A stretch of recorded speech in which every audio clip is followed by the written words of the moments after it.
cómo vivir victoriosamente, cómo vivir en la victoria. Todos los cristianos de alguna u otra manera quisiéramos tener victoria sobre el cigarro, el alcohol, la pornografía, adicciones, pastillas tranquilizantes, tener control sobre mi carácter, etcétera, etcétera.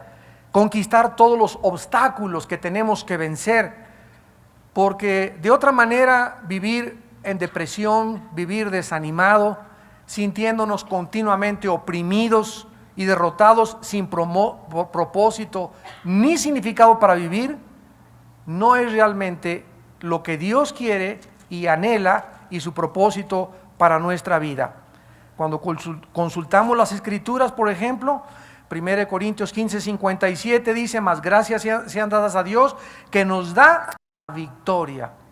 Gracias a Dios que nos da la victoria, pero dice muy claramente, por medio de nuestro Señor Jesucristo.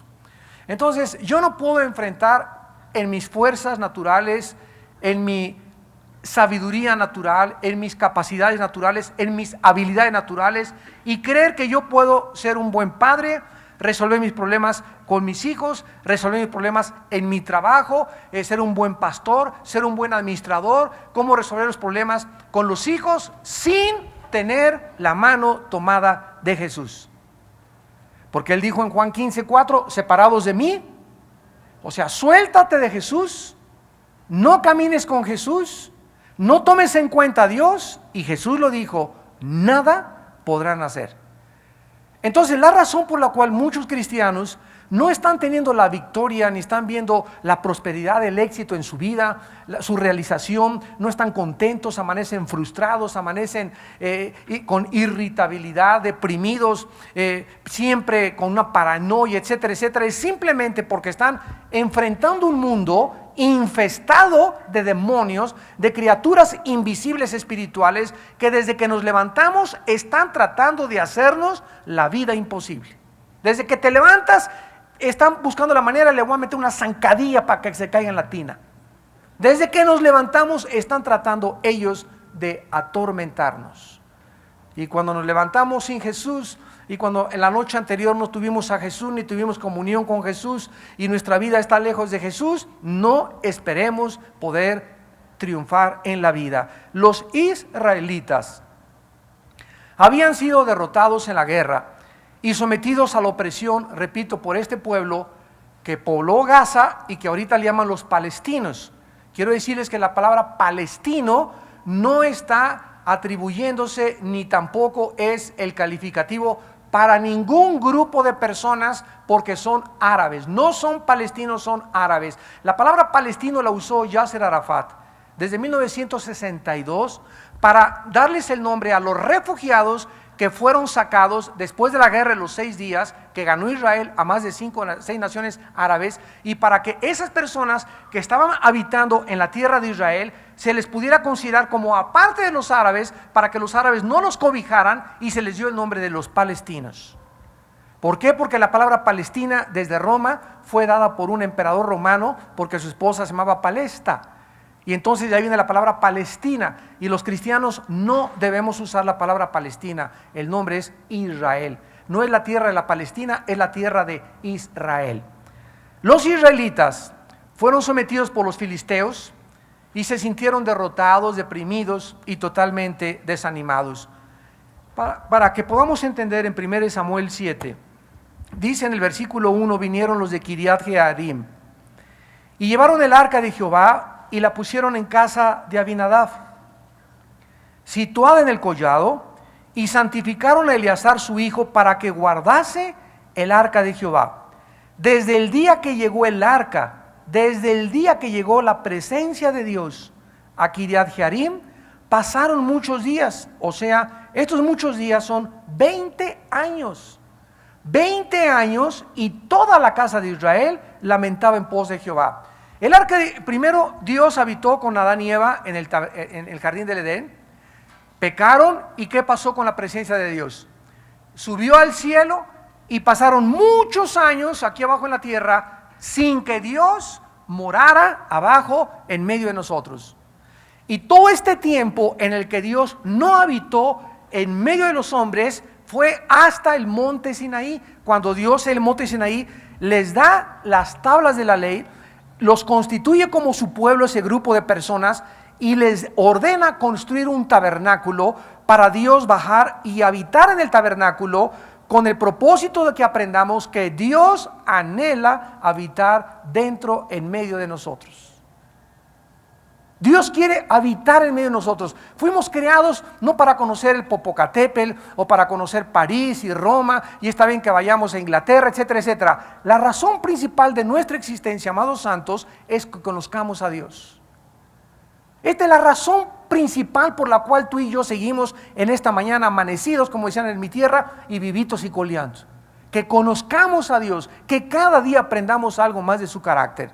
Entonces Dios habita en el tabernáculo, y ahí se queda en el tabernáculo durante casi 40 años que fueron por el desierto. Pero entonces toda la generación que salió de Egipto y que habitó en el tabernáculo alrededor con las tiendas de campaña, ahí se quedaron muertos en el desierto, y sus hijos entraron dirigidos por un hombre llamado Josué a la tierra de Canaán y conquistaron Canaán. Pero al entrar a Canaán, el tabernáculo ya no moraba en medio del campamento, sino que al entrar a Canaán, el tabernáculo se convirtió en una ciudad que se llamaba Silo, con S, Silo. Y ahí estuvo la presencia del arca de Dios durante todo el tiempo de Josué y durante todo el tiempo de los jueces.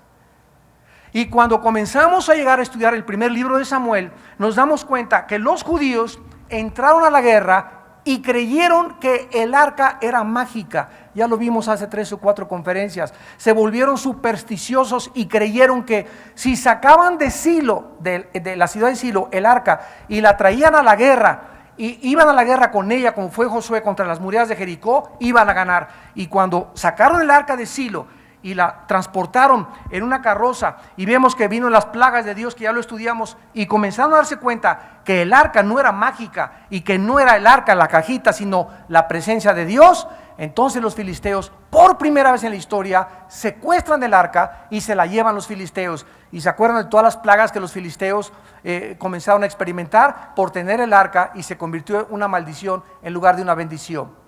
Entonces, después de Silo, después de aquí de Samuel, jamás se vuelve a mencionar que el arca quede en Silo. Miren bien, por ejemplo, rápidamente en Josué 18:1, donde dice toda la congregación, Josué 18:1, toda la congregación de los hijos de Israel se reunió en Silo y erigieron allí el tabernáculo de reunión. Ahí está, cuando Josué ya conquistó la tierra, dice, después que la tierra les fue sometida, sacaron del tabernáculo el arca y la metieron a una ciudad que se llamaba Silo. Y ahí nos damos cuenta que en Silo ya el arca desaparece, y 4 hechos significativos nos lo muestran. Cuando conquistan Canaán, el tabernáculo es erigido en Silo, y fue el principal santuario durante el tiempo de los jueces. Ya lo vimos también. Silo se encontraba a 14 kilómetros al norte de la ciudad de Betel, que significa la ciudad de la luz o la ciudad de Dios. Silo no vuelve a ser mencionada como el centro de adoración, y ahora el arca, capítulo 7 de Samuel, nos revela que entra a morar a una casa. A la casa de un hombre llamado Abinadab, situado en el collado, y santifican a un hombre llamado Eleazar, para que Eleazar durante 20 años se encargara de guardar y de proteger la presencia de Dios.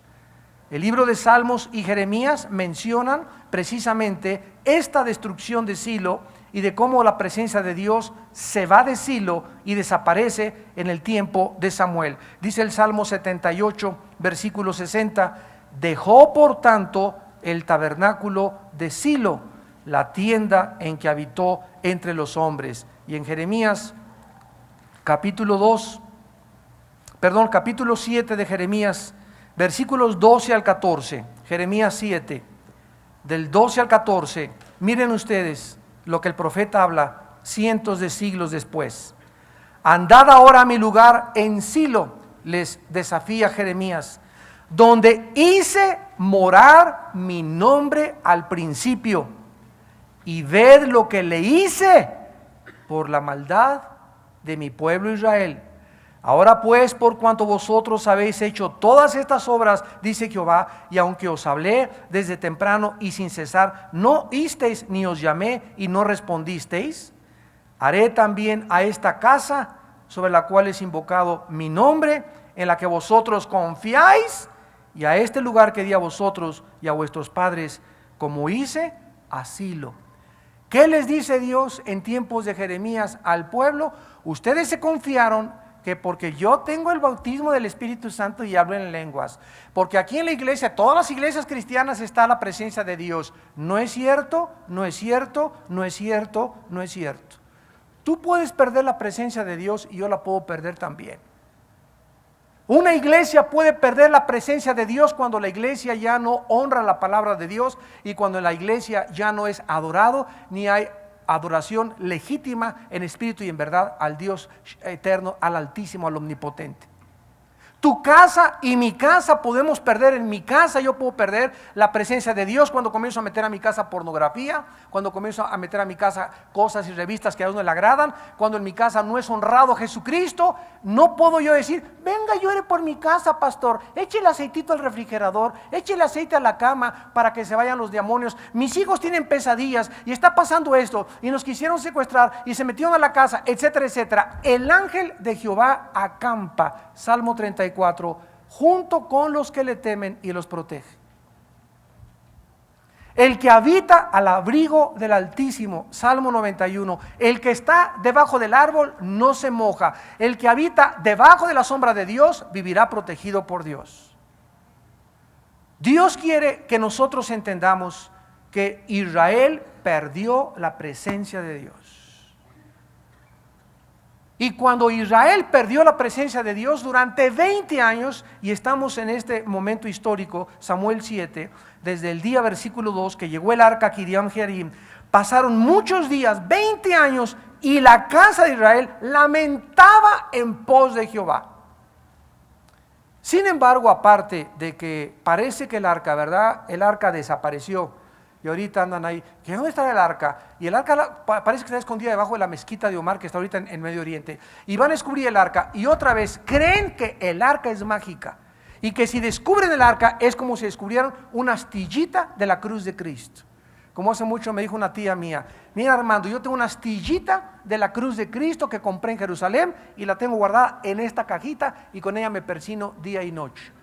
Yo le contesté, yo tengo a Jesús enterito dentro de mí.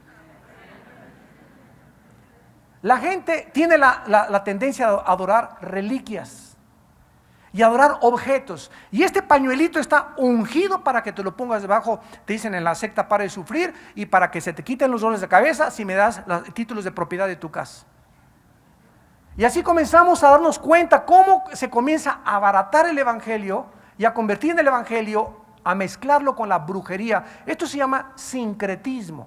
Sincretismo. La mezcla del cristianismo con el marxismo, la mezcla del cristianismo con la brujería, la mezcla del cristianismo con la masonería, la mezcla del cristianismo con la teología y la liberación del Camilo Torres, de los que decían que podía ser un evangelio social, el evangelio. La mezcla del cristianismo con cualquier otra cosa se diluye totalmente, se pierde la esencia, porque una cosa propuse, dijo Pablo, a Cristo y a Cristo crucificado.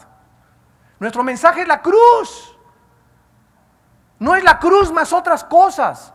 Y cuando perdemos de vista y el enfoque ya no es la cruz de Cristo y comenzamos a darle más importancia a la prosperidad y a la teología y la liberación y a estas cosas, comenzamos a abandonar totalmente el mensaje central del cristianismo, que es la cruz de Cristo. Cristo y Cristo crucificado, el poder de Dios para salvación. Fue la tragedia y el shock de haber perdido la presencia de Dios y el lugar de adoración, Silo, que hizo que los judíos, dice el versículo 2, lamentaran en pos de Jehová. Y este es el punto en el que tenemos que llegar todos nosotros cuando sentimos que hemos perdido la presencia de Dios. Darte cuenta que la presencia de Dios no está en tu vida, que nada te está saliendo bien en tu vida, que en tu casa no hay paz, que en tu trabajo no hay paz, vas de vacaciones y no descansas, vas a un lado y no disfrutas, te pueden mandar a Reino Aventura 5 veces y te das cuenta que sales, entras como los que entran a Disneylandia, y cuando sales otra vez con la cara de caimán con la que entraste.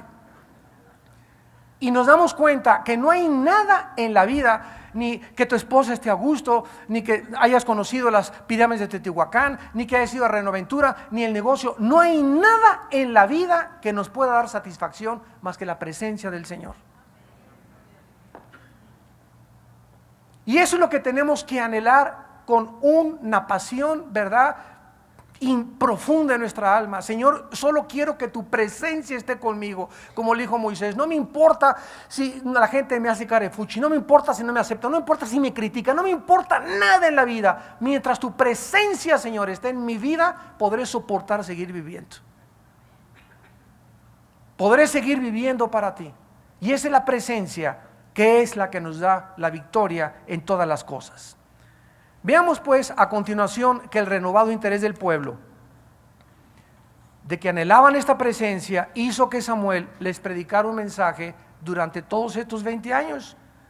Y el mensaje de Samuel durante todos estos 20 años se resume en el versículo 3 y 4 de 1 Samuel 7. Habló Samuel a toda la casa de Israel diciendo: si de todo vuestro corazón os volvéis a Jehová, quitad los dioses ajenos y Astarot.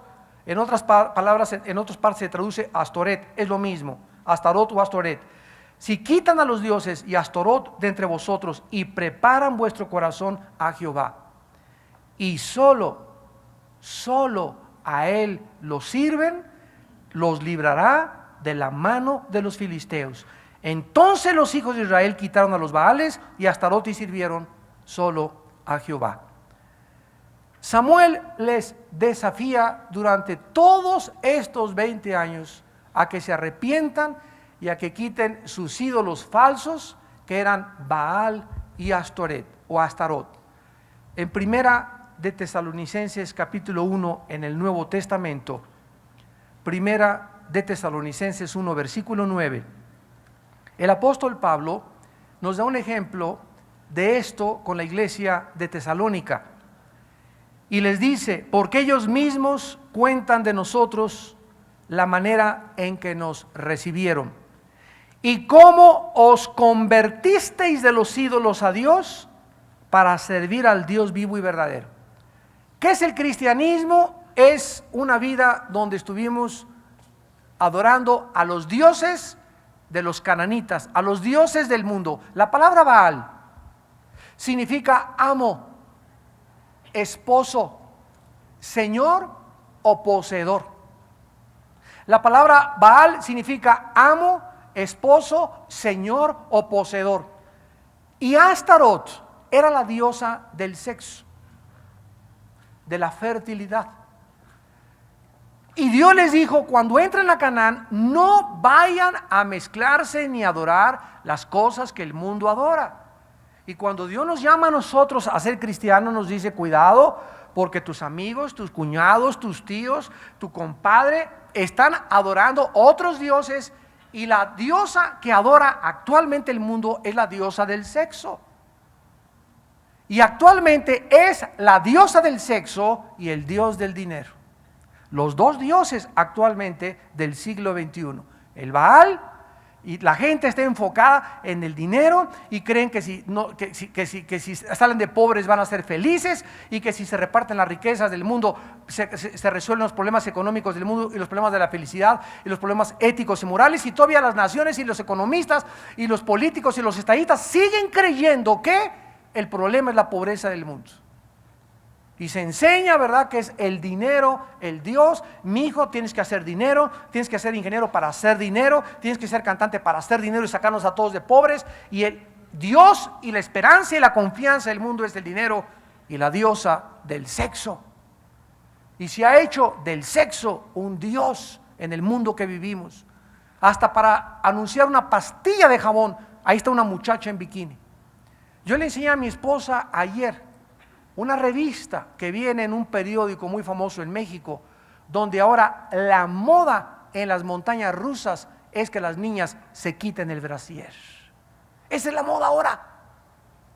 Enseñar más y más y más. Primero la minifalda, después el ombligo de fuera, el escote, caminar como licuadoras. Y ahora ya al ratito, ¿verdad? Ya se están legalizando los matrimonios gays. Y en la televisión es sexo, en los comerciales es sexo, en los anuncios es sexo. En todas partes es una presión tremenda, es un bombardeo a la imaginación de los niños y de los jóvenes, y también de nosotros los adultos, acerca del sexo. Y cuando nosotros, dice la Biblia, querramos realmente la presencia de Dios en nuestra vida, dice el libro de Amós, andarán dos juntos si no estuvieran de acuerdo. ¿Podré yo caminar con Dios en la vida, ir con Jesús a mi trabajo, ir a Vips con Jesús, ir a Acapulco con Jesús, ir en mi coche con Jesús, si no soy santo igual que Él? ¿Andarán dos juntos si no estuvieran de acuerdo? ¿En qué tengo que estar de acuerdo con Dios para caminar con Dios de la mano? En la santidad. En la santidad. Y si no estoy de acuerdo en que mi vida debe ser santa, y que no voy a seguir los dioses, ni voy a adorar a los dioses, no me voy a preocupar y afanar por la vida, qué voy a comer, qué voy a vestir, todas esas cosas las buscan los gentiles, mas vuestro Padre sabe que tenéis necesidad de estas cosas. ¿Sabes qué, hijo mío? Te dice Dios, búscame, busca el reino, busca mi reino y su justicia, y lo que te falta te lo voy a dar por añadidura. Pero no hagas del trabajo un Dios y creyendo que porque trabajas 3 turnos vas a poder solucionar tu problema. No son los 3 turnos, porque a su amado dará Dios el sueño. Por demás que te levantes de la mañana y que trabajes todo el día, si tus caminos no le agradan a Dios, aunque trabajes 3 turnos y aunque tengas dinero, ese dinero no lo disfrutarás, ni te rendirá tampoco, porque es Dios al que le agrada a Dios, a quien le da el descanso. Dice en Eclesiastés 6, del 1 al 2, hay un mal debajo del cielo muy común entre los hombres. A la persona a la que Dios le da dinero, casas, honra, feliz, todas las cosas tiene, no le falta nada, pero Dios no le da el don de disfrutar lo que tiene. ¿Lo has experimentado tú en tu vida? Jesús dijo esto con otras palabras: la vida del hombre no consiste en la abundancia de los bienes que posee. No es la cantidad del dinero que tengas en el banco, ni las casas, ni los bienes y raíces, ni la prosperidad de tu negocio, ni que hayas llegado a ser político o diputado, porque ¿de qué te sirve ganar todo eso si algún día pierdes tu alma? La vida del hombre no consiste en esas cosas, la vida del hombre consiste en los valores espirituales. Y si hemos resucitado, busquemos las cosas de arriba, no las de la tierra, donde está sentado Cristo a la diestra del Padre. Baal era el Dios que gobernaba absolutamente toda la tierra, y comenzaron a adorar, escuchen, los judíos comenzaron a adorar a Baal y a Astarot cuando entraron a la tierra prometida. Hoy yo les compartí a mis pastores en la junta que tenemos todos los martes, les dije: hermanos amados, no nos conformemos ni creamos que ya la hicimos. Cuando digas, no, pues ya tengo mi carrito, pues mi iglesia pues más o menos está bonita, y tengo invitaciones, y salgo en la televisión, o ya tengo mis casetes así, y ya comenzamos a relajarnos, y en mi vida privada comienzo a perder la presencia de Dios, y a creerme realmente Juan Camaney y el Marqués de Sade, y comienzo a pretender que realmente ya no necesito al Señor, mis devocionales ya los abandono, pero estoy muy activo en muchas actividades, pero la presencia de Dios en mi vida no la estoy buscando apasionadamente, no estoy enamorado de Jesús. Cuidado, porque nos volvemos a Baal y a Astarot. Fue cuando entraron a la tierra prometida, cuando creyeron que ya no había tierra que conquistar, cuando creyeron que ya la habían hecho, cuando se volvieron a los ídolos sin que ellos se dieran cuenta. Y así es como entra el pecado a nuestras vidas. No nos damos cuenta, pero de una forma disimulada comenzamos a abandonar la presencia de Dios. Ya casi no leo la Biblia, ya no memorizo la Biblia diaria, ya no paso tiempo con Dios de rodillas, ya no me interesa, ya no le encuentro sabor a la vida, ya no le entiendo. Voy a la iglesia porque es algo casi volicional y algo que como mecánico y me convierto en una persona religiosa. Me convierto en un robot cristiano, donde actúo todo a través de mis emociones y sentimientos, pero mi corazón está lejos de Dios. Y podemos oír la reprensión de Jesús: este pueblo de labios me honra, pero su corazón está lejos de mí. Y podemos nosotros llegar aquí el domingo: santo, santo, santo, alabado sea, etcétera, etcétera. Pero en mi vida privada he perdido mi primer amor. Ya Jesús no es mi pasión. Y Jesús le dijo a la iglesia de la Odisea en Apocalipsis 3: por cuanto no eres frío ni eres caliente, te vomitaré de mi boca. Dios no quiere tibios, no quiere que tengas el pie izquierdo el sábado en la noche en el table dance y el domingo en la mañana: santo, santo, santo. El martes: vengo a orar por mí, tengo retortijones. Y el miércoles te vas con tu amante. Esa es una vida que a Dios no le agrada. Eso se llama ser tibio en la vida. O ardes de pasión por Dios y por la santidad, o conviértete en una paleta helada, en un pingüino helado. ¿Por qué? Porque tenemos una sola vida. Una sola vida. Y la puedes gastar en lo que quieras, como el dinero, pero recuerda que la gastas una vez nada más. En lo que la gastaste ayer, en lo que la gastaste las 2 semanas, no lo vuelves nunca a recuperar. Y todo es contable, redituable, y se lleva las cuentas en la eternidad. Algún día todos le vamos a dar cuentas a Dios. Y si mueres hoy en la noche sin la presencia de Dios, ¿te imaginas lo que dice en 1 Juan 3? Muchos serán avergonzados en la presencia de Cristo en la hora de la muerte. Es que yo creo que todavía me faltan 10 años de vida, me faltan 15 años de vida, estoy joven. ¿Sabes una cosa? La muerte viene a los recién nacidos, a los de 5 años, a los de 15, a los 18, a los de 25, a los de 30. La muerte a nadie respeta. Todos tenemos cita con la muerte tarde o temprano. Y después de esto, como dice Hebreos 9:27, el juicio.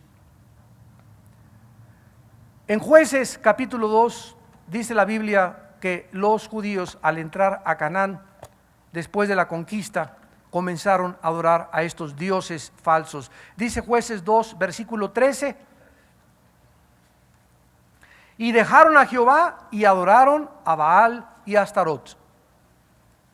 En Jueces capítulo 10, versículo 6, dice la Biblia: pero los hijos de Israel volvieron a hacer lo malo ante los ojos de Jehová, y sirvieron a los Baales y a Astarot, a los dioses de Siria, a los dioses de Sidón, a los dioses de Moab, a los dioses de los hijos de Amón, a los dioses de los filisteos, y dejaron a Jehová y no le sirvieron. Israel abandonó al único Dios vivo y verdadero para adorar a Baal y a Astarot, para adorar el dinero, los bienes materiales, el éxito y la prosperidad material, y a la diosa del sexo, lo cual significa un acto de traición espiritual y una depravada y terrible idolatría. En Santiago 4, versículo 4 dice: oh almas adúlteras, ¿no sabéis que la amistad con el mundo es enemistad contra Dios? Cualquiera que se constituye amigo del mundo se constituye en enemigo de Dios. Una vez que Samuel les predica durante 20 años: vuélvanse a Dios, vuélvanse a Dios, vuélvanse a Dios, comienza una asamblea, 1 Samuel 7, del 5 al 6, donde Samuel reúne a toda la nación en Mizpa. Y dice el versículo 5, 1 Samuel 7: reúnanse y yo oraré por vosotros a Jehová. La palabra Mizpa significa en el hebreo la torre del vigía. La torre del vigía. Y se reunieron en Mizpa y sacaron agua y la derramaron delante de Jehová. Y ayunaron aquel día y dijeron allí: contra Jehová hemos pecado. Y juzgó Samuel a los hijos de Israel en Mizpa. Se reunieron en una torre que se llama la torre del vigía. ¿Qué significaba esto? Samuel lleva al pueblo a Mizpa, que significa la torre del vigía, para que ahí ellos volvieran a adquirir el temor de Dios. ¿Qué significa el temor de Dios? Saber que Dios nos vigila. La conciencia de saber que Dios nos está viendo las 24 horas del día. Y cuando un cristiano sabe que somos vigilados por Dios, no harías las cosas que haces a escondidas. Nadie te ve, ni tu mamá ni tu papá, pero Dios te está viendo. Y si tú tuvieras temor de Dios, no harías escondidas las cosas que haces cuando nadie te ve. Y las haces porque perdiste el temor de Dios. Y solo regresando al temor de Dios, puede Dios devolvernos la protección. ¿Qué fue lo que sucedió? Entonces dice la Biblia que cuando oyeron los filisteos, versículo 7, que los hijos de Israel estaban reunidos en Mizpa, cuando el diablo supo que la familia Díaz, que la familia Richelieu, que la familia Pompidou, que la familia Ramírez, no importa el nombre, cuando el diablo sabe que se reúne la familia a orar, y que se reunieron para arrepentirse, y cuando esa iglesia se quiere arrepentir, y cuando una persona, siempre el diablo estará al acecho. Cuando oyeron los filisteos, enemigos de Dios, que se reunieron, subieron los príncipes de los filisteos contra Israel, y al oír esto los hijos de Israel tuvieron temor de los filisteos.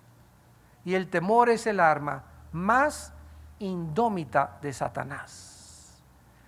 El temor es el arma que mejor esgrime Satanás, porque el temor paraliza, el temor congela, el temor nos impide hacer la obra de Dios. Y el que tiene temor del enemigo perdió el temor de Dios. El que tiene temor de los hombres perdió el temor de Dios. El que tiene temor de las circunstancias, y que un terremoto, y que un tsunami, lo que sea, estamos listos. El morir es Cristo para nosotros, ganancia para nosotros. El vivir es Cristo. El único temor que debemos de tener es el temor de Dios. Son 3 temores negativos y un temor positivo en la Biblia. Los 3 temores negativos es temor del hombre, temor del diablo, temor de las circunstancias. Esto es negativo. Temor de Dios es el único temor positivo. Tuvieron miedo y entonces comenzaron a recurrir a Samuel. Versículo 8. Le dijeron entonces a Samuel: no ceses de clamar, ora, intercede por nosotros, en otras palabras, a Jehová nuestro Dios, para que nos guarde de la mano de los filisteos. Y Samuel tomó un cordero de leche, lo sacrificó entero en holocausto a Jehová, y clamó Samuel a Jehová por Israel, y Jehová lo oyó. ¿Qué hizo Samuel? Para comenzar a interceder por ellos, un sacrificio, porque sin derramamiento de sangre no hay perdón de pecados. ¿Se acuerdan en Hebreos 10? ¿Cuánto mayor castigo pensáis que merecerá el que pisoteare la sangre de Jesucristo y tuviere por inmunda la sangre del pacto e hiciere afrenta al Espíritu de verdad? O sea, si yo estoy realmente arrepentido, tengo que recordar que gracias a la sangre y al sacrificio de Cristo, Dios me perdona. Yo no voy a llegar: Señor, perdóname, anoche forniqué con mi novio. Señor, perdóname porque me fui con la amante. Señor, perdóname por la pornografía. Dios no me va a perdonar por mi chula y linda cara, y me puedo acostar en un hormiguero, me puedo ir a la villa, ida y vuelta durante 20 kilómetros, me puedo chicotear y te voy a ayunar durante 10 días, pero perdóname. No, mi perdón y tu perdón tienen una base: la cruz. Es la cruz la base de nuestro perdón. Y si Dios va a tener misericordia de mí y va a tener misericordia de ti, no es por nuestras obras, no es por nuestras justicias, no es por nuestros sacrificios, es por la cruz, por lo que su Hijo hizo en nuestro lugar. Esa es la base del perdón, porque el perdón tiene que tener una base judicial. Tiene que tener una plataforma donde Dios no regala solamente el perdón porque sí. Para que haya perdón tiene que haber justicia antes. Y la justicia de Dios se cumplió en la cruz con su Hijo Jesucristo. Y gracias a la justicia de Cristo que me la imputa a mí, Dios me puede perdonar y me puede seguir perdonando, porque la sangre de Cristo nos limpia y nos sigue limpiando de toda maldad. Gracias a Dios por este don inefable de la sangre de Jesucristo. Ahora a continuación dice la Biblia que aconteció que mientras Samuel sacrificaba el holocausto, versículo 10,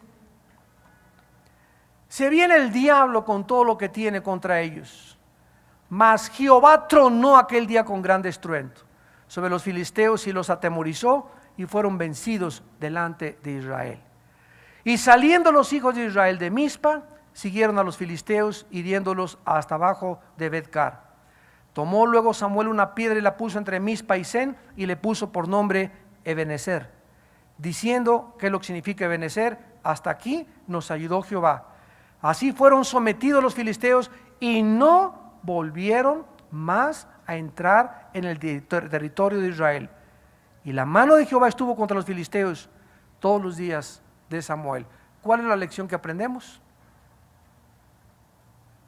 Solo volviéndonos a la presencia del Señor tendremos su protección. No esperemos que nos vaya bien en la vida, ni que nos cuide. Tú puedes traer a 10 guaruras detrás de ti. Puedes comprarte un carro blindado si quieres. Puedes poner alrededor de tu casa una cerca eléctrica con alarmas y lo que tú gustes y desees. Pero si tú no estás bien con Dios, no importa lo que pongas materialmente, Dios, su presencia, es lo único que nos puede guardar de todo mal.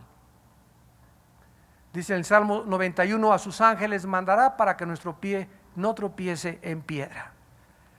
Esto es un dramático retrato de la victoria del creyente sobre la esclavitud, una victoria que proviene únicamente de un arrepentimiento nacido del corazón.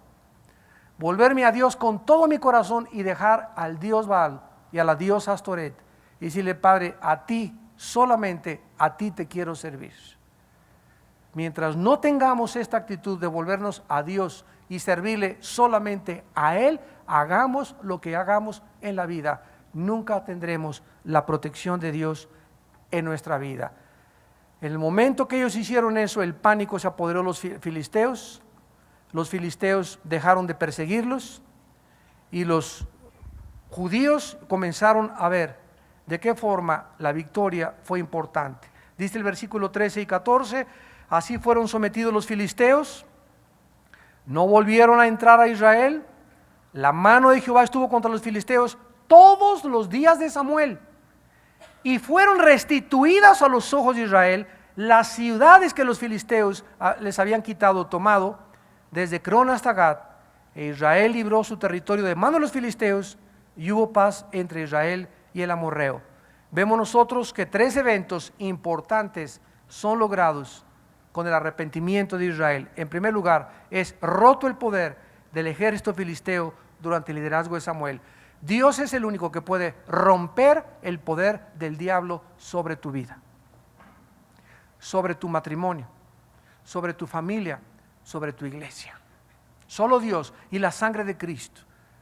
Ninguna otra cosa puede garantizarnos la protección ni romperle el poder al diablo más que estar bajo la sombra del Omnipotente. En segundo lugar, el territorio que los filisteos les habían quitado lo recuperan, incluyendo Ecrón y Gat. Todo lo que el diablo nos ha quitado, todo lo que el saltón, la pulga y el revoltón, como dice en Joel capítulo 1, todo aquello que te quitó Dios, tus hijos que te quitó Dios, tu matrimonio que deshizo Dios, o tu trabajo que te quitó el diablo, si tú te vuelves a Él, todo te lo devuelve Dios. Porque Él es el único que puede arrebatarle al poderoso, al valiente, el botín que nos pertenece a nosotros, sus hijos. Y así como ahorita llegan los enemigos y le quitan a Israel Gaza y les arrebatan el territorio, ellos están indefensos, inútiles, están orándoles a un Dios que no es el Dios, el Padre de Jesucristo, porque dice la Biblia: el que cree en el Hijo tiene al Padre, y el que no cree al Hijo no puede honrar al Padre. Y los judíos actualmente no reconocen a Yoshua Mashiach como su Mesías, y están sufriendo por eso, y no van a poder ellos recuperar su territorio hasta que Cristo venga y, como dice la Biblia, hagan lamentación y digan: bendito sea el que viene en el nombre del Señor. Mientras tanto, nuestra vida se ha dado presión de persecución, de paranoia, de ansiedad, de intranquilidad. ¿Por qué? Porque solo viviendo cerca de Dios estamos protegidos por Dios. Y en tercer lugar, el poder de Israel causó temor profundo en todas las naciones alrededor amorreas por los que buscaron la paz con Israel. Dice el versículo 14: fueron restituidas sus ciudades, e Israel libró de su territorio a los filisteos, y hubo paz entre Israel y el amorreo. Tus enemigos nunca dejarán de perseguirte, atormentarte y oprimirte hasta que antes no hagas la paz en esta noche con Dios. No trates de decir, es que ya no aguanto a mis vecinos, ya no aguanto políticamente a esta persona que me persigue y me han planeado matarme y me han planeado quitarme a mis hijos, mi ex esposo. Nunca podrás pelear con ninguno de tus enemigos si antes no haces la paz con Dios en este momento. Y le entregas tu corazón y te vuelves de todo corazón con Él y te conviertes a Él. Y Él se encargará de todos, absolutamente, tus enemigos. Oremos. Señor, gracias te damos porque todas estas cosas que acontecieron a tu pueblo escogido, el cual actualmente ya no es Israel, tu pueblo escogido, porque ahora ya no hay judío, ni griego, ni gentil, sino que somos uno de todas las naciones. Y aunque Israel volverá a ser tuyo otra vez cuando tú regreses, ahorita ellos son un ejemplo, porque las cosas que están padeciendo son un ejemplo, porque son el termómetro de la humanidad, de que tus promesas son fieles. Tú no rompiste el pacto con ellos, ellos te abandonaron y dijeron, crucifícale, crucifícale. No quisieron tener absolutamente nada contigo y persiguieron a tu iglesia. Te damos gracias, Señor Jesús, porque ahora tenemos un escudo que eres tú. Nuestra roca, nuestro castillo, nuestro libertador es Jehová. El eterno, el altísimo, el todopoderoso Dios. El Padre de Abraham, de Isaac y de Jacob. El Dios que es fiel a sus promesas. Y que cuando nosotros le dejamos y huimos de Él, ¿quién se endureció contra Dios? Y le fue bien en la vida. Pero gracias a Dios que si confesamos nuestros pecados, si en esta noche nos arrepentimos, Él sigue siendo fiel. Él nos sigue esperando para volvernos a Él, para esperar que bajo la cruz donde su sangre fue derramada y donde Dios abrió una fuente de vida eterna y de perdón para los seres humanos arrepentidos, encontremos en esta noche a los pies de la cruz, en esa sangre preciosa de su Hijo Jesucristo, el perdón de cualquier pecado, de cualquier pecados que hayamos cometido, porque hay perdón y misericordia en la sangre de Jesús. Ven en esta noche a la cruz. No hay ningún otro lado donde puedas acudir. El psicólogo, el psiquiatra, el dinero, tu compadre, los consejos de la doctora Corazón, los consejos de tal o tal cual persona, todo es inútil. Nada te puede salvar. Nada puede arreglar tu situación. Nadie puede solucionar tus problemas más que Jesucristo. Confiar en cualquier otra cosa es caer en la idolatría y cambiar y sustituir la ayuda del único Dios vivo y verdadero en ídolos, en Baales y en Astarots. Y hay personas tal vez en esta noche, muchos de los que nos ven a través de la televisión, que aún no tienen esta paz, que aún no se han vuelto y convertido a Dios con todo su corazón, que aún siguen divagando entre dos opiniones. Y si Dios es Dios en esta noche, sírvelo a Él con toda pasión, con todo tu corazón, con todas tus fuerzas. Entrégale toda tu vida, entrégale todo lo que tú tienes, porque es una sola vida la que Él nos ha dado para vivirla para Él. Y si no es Dios, aléjate de Él y conviértete en un témpano frío, pero no seas tibio, por cuanto Él nos vomitará de su boca. Vuélvete a Él en esta noche con todo tu corazón y ahí desde tu lugar dile, ustedes que nos ven a través de la televisión o a través de donde nos estén viendo, en esta noche dile a Dios, Señor, mi Dios, mi Salvador, mi libertador, mi protector, mi guía. Oh Dios, gracias porque tú eres el único a quien puedo acudir esta noche. Yo sé que tú vives y que en la cruz de Cristo pagaste con la sangre de tu Hijo por todos mis pecados, cosa que yo nunca hubiera podido pagar con ninguna buena obra ni con ningún sacrificio, porque por gracia soy salvo por medio de la fe. Y tú así lo dispusiste para que yo no me gloriara ni nunca confiara por mis buenas obras que me fueran a salvar. Gracias porque ahora solo confío en ti, Cristo, en tu muerte, en tu sangre en la cruz, y creo que esa sangre fue derramada para limpiarme y lavarme de mis pecados. Te pido, Señor Jesucristo, que entres a mi corazón en este instante. Te recibo como mi libertador, como mi salvador, como el Señor de mi vida, como mi esposo, mi amo, mi protector, mi castillo, mi fortaleza, mi roca. Solo eres tú, Señor Jesús. Lávame con tu sangre, me vuelvo a ti, y protégeme a mí, a mi matrimonio, a mi familia. Muéstrame, Señor, tu luz, porque en tu luz podré ver la luz, y luz está sembrada de aquí en adelante en mi vida. Gracias, Señor, por perdonarme, aceptarme tal como soy y darme la garantía y la promesa de la vida eterna. En el nombre de Jesús. Amén.